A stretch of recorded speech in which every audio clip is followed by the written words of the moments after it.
മഴക്കാലമാണ്. മഴയിൽ കുതിർന്ന കാഴ്ചകളാണ് നമുക്ക് ചുറ്റുമുള്ളത്. ഇടയ്ക്ക് വീടിന്റെ സൈഡിൽ വിറകുകൾ കൂട്ടി വെച്ചിരിക്കുന്നിടത്തേക്ക് ഒന്ന് പോയി നോക്കി. വിറകെല്ലാം നനഞ്ഞിട്ടുണ്ട്. വിറകിന്റെ കൂട്ടത്തിൽ ഉണ്ടായിരുന്ന ഒരു ഓലമടലാകട്ടെ ദ്രവിച്ചു പൊടിഞ്ഞു പോകാറായി. അതിലാകെ കുരുമുളകിന്റെ വലുപ്പത്തിൽ ഏതോ ഒരു ജീവിയുടെ കാഷ്ടം കാണാം.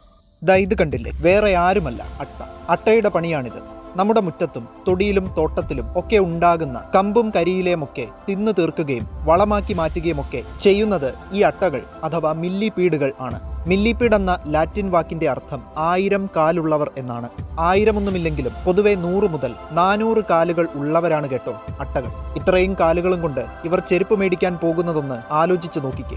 100 കണക്കിന് കാലുകളുമായി ട്രെയിൻ പോകുന്നത് പോലെ പോകുന്ന അട്ടയെ കാണുമ്പോൾ നമുക്ക് തെല്ലൊരു ഭയവും അറപ്പും തോന്നിയേക്കാം. പക്ഷേ ഇവർ വെറും സാധു ജീവികളാണ് കേട്ടോ. ഉപകാരികളാണ് ഇവർ. പല വലിപ്പത്തിലും നിറത്തിലും രൂപത്തിലും ആകൃതിയിലും വിലസുന്ന വിവിധ ഇനം അട്ടകളുണ്ട്. മെത്തയിൽ കിടക്കാത്ത അട്ടകളെ തൊട്ടാൽ ഏതാണ്ട് ജിലേബി കണക്കെ ഒരു സ്പൈറോബോളിക് ഷേപ്പായി ഇവർ ചുരുണ്ടുകൂടിയൊരു കിടപ്പാണ്. കൈകൊണ്ട് വേണമെങ്കിൽ നമുക്കിങ്ങനെ ഇവരെ എടുക്കാം. പക്ഷേ സൂക്ഷിച്ചു വേണം. ചിലപ്പോൾ രൂക്ഷഗന്ധമുള്ള ഒരു ദ്രാവകം കയ്യിലേക്ക് ഇവർ ചീറ്റിയെന്ന് വരും. അത് വീഴുന്ന ഇടം ചിലപ്പോൾ പുകയും നീറും. മൈലാഞ്ചി ഇട്ടതുപോലെ ചുവക്കും. ശരീരമാകെ പൊതിയുന്ന എക്സോസ്കെലട്ടൻ എന്ന് വിളിക്കുന്ന കട്ടിയുള്ള പടച്ചട്ടയുണ്ട് അട്ടകൾക്ക്. തേരട്ട, ചേരട്ട, കാച്ചട്ട, ഊച്ചനട്ട എന്നിങ്ങനെ വിവിധ പേരുകളുള്ള അട്ടകൾ കേരളത്തിലുണ്ട്. നിങ്ങൾക്കറിയാവുന്ന അട്ടകൾ ഏതൊക്കെയാണെന്ന് കമന്റ് ചെയ്യൂ.